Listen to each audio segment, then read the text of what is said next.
Good. Hi everybody, this is Mike with Kids and Dragons. I apologize we haven't made a video recently. I really want to stay to making a video a week, and I know it's been a long time, but things kind of got crazy there with the family. And that's my son that I used to hold in my in my videos from before. Anyways, yeah. So I really want to stick to making a video a week. So I'm determined. I'm gonna try to stay on top of it for you guys. So just recently we were looking at getting a new pet for my oldest son Noah, and we were looking around on YouTube. And one of the things we were looking at the most, one of the things we were looking up the most was, is this specific pet gonna be good for our family for the various reasons? So we decided that we should make a bearded dragon one. So is a bearded dragon going to be a good fit for you and your family? Is it gonna be a good pet for you? So I'm gonna kind of just talk about bearded dragons in general, and you can determine whether or not you think they will fit into your family. So for starters, I would say one of the biggest things about bearded dragons, as you can see this girl hanging out on my shoulder, I would say they're a very interactive pet. Some reptiles, I would say a lot of reptiles actually, and some bearded dragons can be this way. They're better displayed, meaning they might not be very good to go into the cage and grab, or because they might be nippy or just not really want much to do with you. But for the most part, I would say most bearded dragons do very well being held. Like you can see, I have a male and a female here, and they're both very relaxed and laid back. So they're fun, interactive pets. So if you're wanting something that's more of just a display, I would say a bearded dragon is probably more interactive. Now they can be a good display animal, but they're more on the interactive side, I would say. And they're very good with kids. Kids do really well with them. So a disclaimer here is I do not think a bearded dragon is a good beginner pet for a child. I think they're a great pet for a child with proper supervision to introduce them to reptiles. Just because of their demeanor. They're rarely aggressive. A question I get asked a lot is, do they bite? And my answer to everybody is anything with a mouth can bite you. That said, a bearded dragon is most likely not going to bite you. If they do, it's like a misidentification, or it could be feeding time and they bite your finger or something like that. But even when a bearded dragon bites you, it's not, they would rarely like draw blood or anything like that. It's a pretty painless bite that's not going to do much. Now, they can hurt, but more often, it's rare that they bite. It's even rarer that the bite would be bad, I guess is the best way to put it. So let me take a look. So another fun thing about bearded dragons is that they come in a good variety of colors and morphs and a variation of scalation. So if you wanted something that was a little more smooth or easy to the touch, there's a leatherback, which it's a very reduced scalation. And then of course the normal scale, which is the normal, it's pretty rough to the touch, and then Dunner, which is like ultra rugged and they're very rough to the touch, and it gives them a very fun look.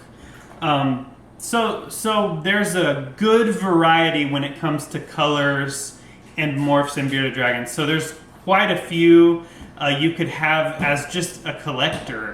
Red, yellow, orange, and the fun thing about bearded dragons too is that it's not like just those three colors. You know, there's a very wide range on the color spectrum of in between reds and yellows and just a mixture of all of them. And then you can throw in patterns too, like the tigers that we like to work with so much. And then you have blue and red and blue and yellow. So there's quite a few colors that you could have like as a collection.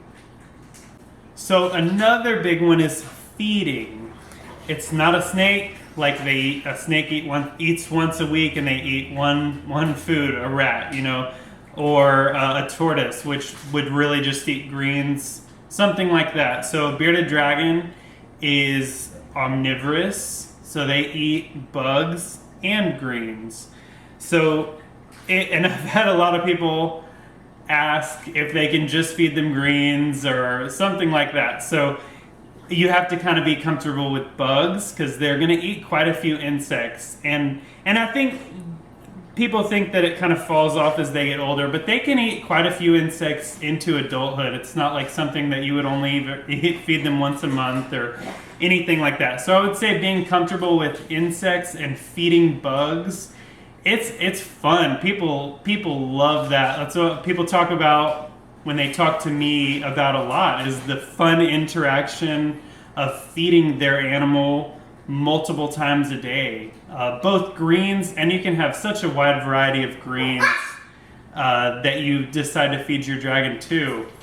Another one, since they eat so much, they can eat so much, that's a different topic for another day, but they need to be cleaned pretty frequently. So it has a negative connotation, but I'm going to use the word that they are a high maintenance animal. And I think it's a great thing if you want an animal that you can interact with on a lot of occasions. So there's a lot that you can do with a bearded dragon every day. It's not really something that's just going to sit in a cage and you're not going to mess with for an extended period of time. Like with the feedings and keeping them clean, there's constantly stuff you can be doing with them outside of just having them outside of the cage and handling them and playing with them. To that point as well, they're a cold-blooded reptile, which means that they need heat to digest their food. So they are also not like a dog and a cat in the way that you can have them outside of their cage for 24/7. They need that time to be in their cage to eat their food and digest in the proper temperature range. So there's that to think about as well. So a bearded dragon requires a pretty good sized cage. They're a medium sized lizard is what I would consider them. So, and they require a heat light and a UVB light. And another thing you can do with your bearded dragon is you can take them outside when the sun is out, and they love to soak up the natural sunlight, and that's really good for them. So I think if you can get your bearded dragon outside, walk around with it, have it on your shoulder, go for a walk with your dog and your dragon on your shoulder, or I've even seen people take them to the store or for a car ride, and I think too much of that can be stressful for them, but getting them outside in the fresh air and in the natural sunlight, I think is amazing to do with them. Just as a disclaimer, bearded dragons can carry salmonella, and it's a scary word. I don't want to scare anybody off from getting a bearded dragon because of that reason.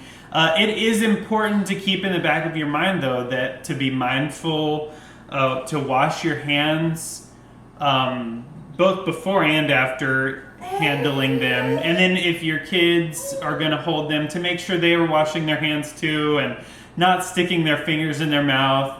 I don't condone any of this, but I know plenty of people who kiss their bearded dragons and spend lots of time with them. And in my roughly 20 years of both keeping bearded dragons and breeding them, I've never had salmonella. My wife has never had salmonella, and we have 3 kids under 4 years old, and they've never had salmonella.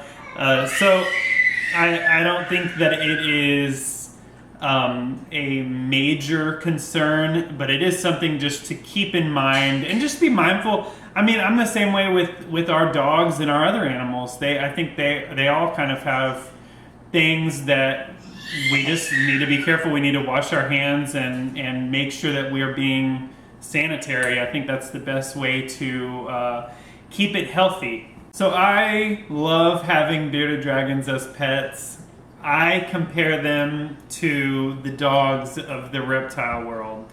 I mean, they're so docile and just easygoing, and I have a pretty good sized leopard gecko collection too, and they're a little more standoffish and they hiss at you and they kind of want to do their own thing. I compare them more to like the cats as far as the reptile world goes. So I hope this video has been helpful for you, and I hope it honestly helps you determine whether a bearded dragon is the right pet for you.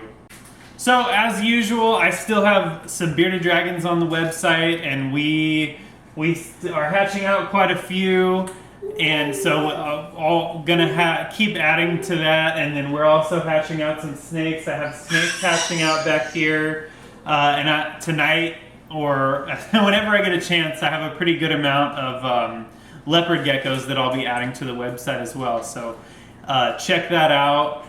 And I hope everybody has an awesome rest of the day, and I'll be making a new video soon.